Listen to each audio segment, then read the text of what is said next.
It is November the 27th, 1978. San Francisco. A quiet Monday morning.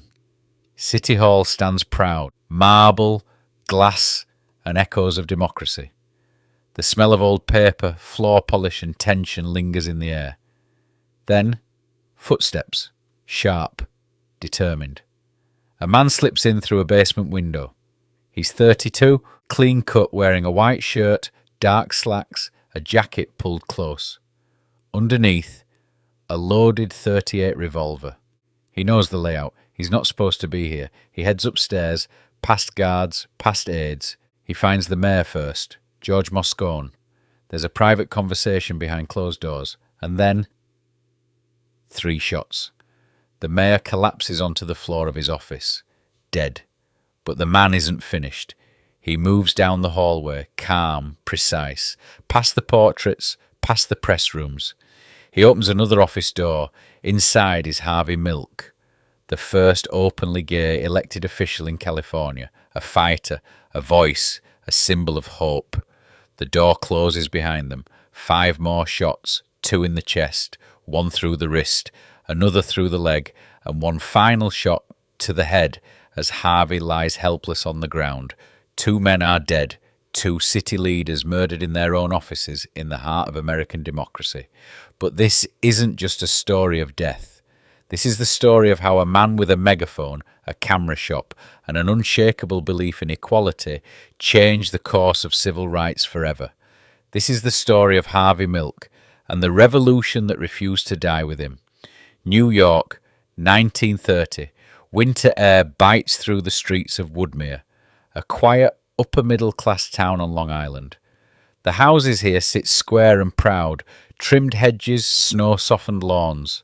Behind one corner storefront, just off Broadway Avenue, sits a small family-owned department store, Milk's Dry Goods. Inside, folded shirts and shoes line the shelves, and behind the counter, 2 brothers work side by side, Morris and William Milk. Upstairs, a boy is born. Harvey Bernard Milk, second son of Lithuanian Jewish immigrants, swaddled in soft blankets and tradition. His parents, deeply conservative and quietly ambitious, want stability, respectability. Their world is one of duty, decorum, and staying in line. Harvey is a quiet child, curious eyes, ears always tuned to grown-up conversations. He listens more than he speaks. He hears the jokes, the judgments, the codes of conformity. But already something in him doesn't quite fit. At Hebrew school, he learns discipline. At home, he learns silence. His family isn't overly religious, but their values are tight-knit, proper, and distinctly American. As Harvey grows, he becomes tall, a little awkward, with a nose he'll later call an unfortunate gift from my ancestors. He adores opera, baseball, and politics, but not necessarily in that order. He collects opera records while his classmates trade baseball cards. He follows the radio news like other boys follow box scores. By high school, he's writing for the yearbook and managing the basketball team. Not playing, managing, always watching, always organising. He graduates with the nickname the class clown with a serious streak. Inside, though, Harvey carries a truth he doesn't dare name. Not out loud, not even to himself. He knows he's different. Not just odd, not just eccentric, but different. And in 1940s suburban America, being different isn't a quirk. It's a risk. He buries it, folds it, buttons it down like a well-pressed shirt. At college, New York State College for Teachers in Albany, he studies math. He jokes, he dates girls, he keeps things surface deep. Beneath it all, a quiet storm is brewing. Then comes career. Harvey joins the Navy, officer's uniform, buzz cut, military bearing. He serves aboard a rescue ship, learning order, command, and how to hide in plain sight, to be invisible. The Navy makes him smaller in some ways, sharper in others, but still, the real Harvey remains locked behind a grin and a nod. It will be years before he gives that version of himself permission to disappear, but the seeds are there, in the opera, in the wit, in the restless feeling that he's meant for something more than sales jobs and social camouflage. Harvey Milk isn't out yet, not even close. But the boy in the back of the shop, he's already dreaming of the front of the stage. It's the early 1970s. Most men Harvey's age are settling in. Mortgages, pensions, maybe a quiet boat ride on Sundays. Harvey Milk is in his 40s.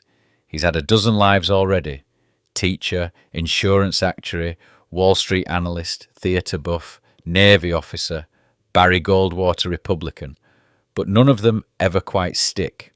He's lived in New York, tasted Greenwich Village, tried Los Angeles. He's been drifting, watching the world change from the sidelines. Then, something shifts. It's 1972 and Harvey arrives in San Francisco. The city feels alive, electric, sun-drenched and rebellious. Streetcars rattle past rainbow-painted doors. Protest posters flap on telephone poles. The Vietnam War is raging. Nixon is in the White House. And young men in bell-bottoms hold hands openly on Castro Street. For Harvey, it's like walking through a curtain into the rest of his life. He finds a storefront at 575 Castro Street. A little rundown, nothing fancy. He and his partner Scott Smith open Castro Camera. But it's never just a camera shop. The front window fills with rainbow buttons, flyers, protest signs, photos of smiling men who've just come out.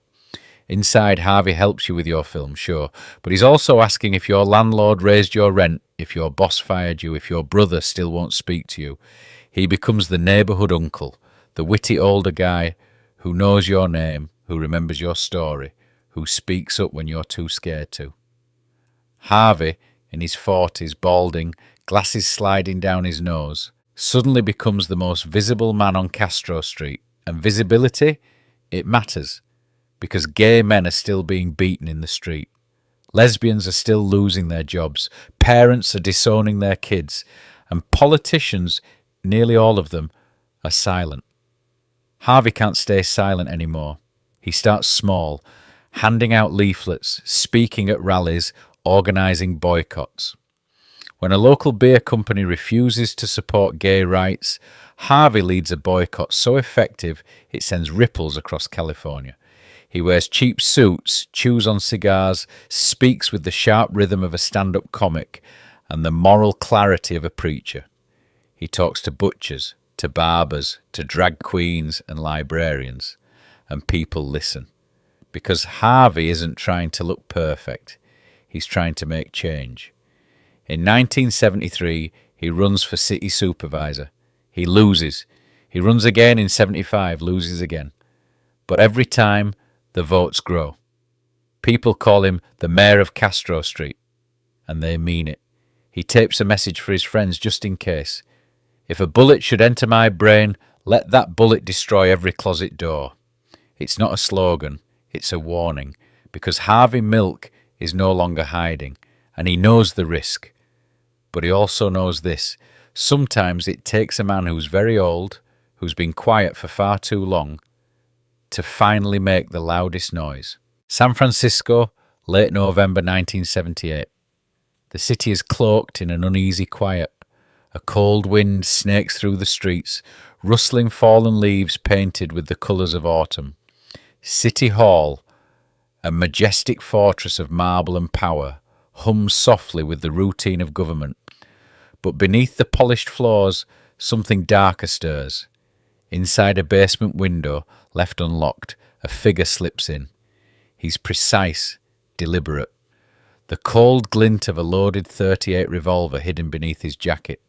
He's 32, dressed in a white shirt and dark slacks, his tie slightly askew, as if hinting at the turmoil within.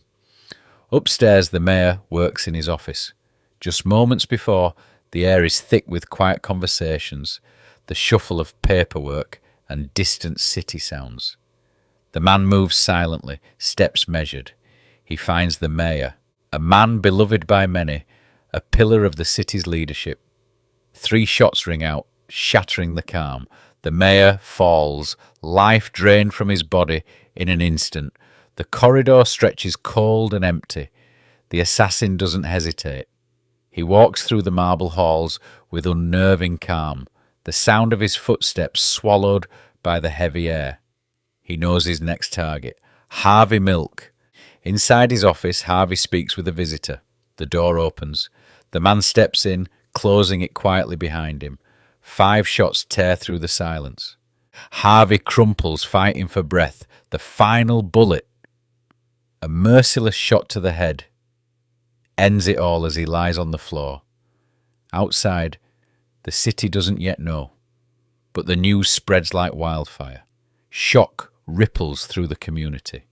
The Castro, vibrant, alive, defiant, breaks into grief. The murder ignites a fury that spills into the streets. The white night riots erupt, voices rising against injustice and pain. But even in death, Harvey's voice echoes. On tape, he pleads, "If a bullet should enter my brain, let that bullet destroy every closet door." His dream of visibility, of acceptance, refuses to die. And in the shadows of tragedy, a movement is born anew. Harvey Milk's life is cut brutally short. But his story, it blazes on. A wildfire no bullet can snuff out. From the ashes of that cold November day, a movement rises, louder and prouder than ever. Harvey's fight for equality becomes a beacon not just for San Francisco, but for the world. His words, recorded on tape, etched into history, carry a message of courage. If a bullet should enter my brain, let that bullet destroy every closet door, and destroy those doors it does. Across the nation, people inspired by Harvey step out from shadows. They come together, louder and stronger, demanding justice, respect and love. Cities light up with pride parades. Laws change. Hearts open. In 2009, Harvey Milk becomes the first openly gay person to receive the Presidential Medal of Freedom, the nation's highest civilian honour. His camera shop on Castro Street is a landmark. His face appears in murals, movies and countless books. But most importantly, his legacy lives in every voice that dares to speak its truth. In every school, every workplace, every home where someone once hid, now stands someone proud, visible, unafraid. Harvey Milk showed us all that courage isn't the absence of fear. It's standing up in spite of it. So the next time you see a rainbow flag fluttering in the breeze, remember, it's more than colours.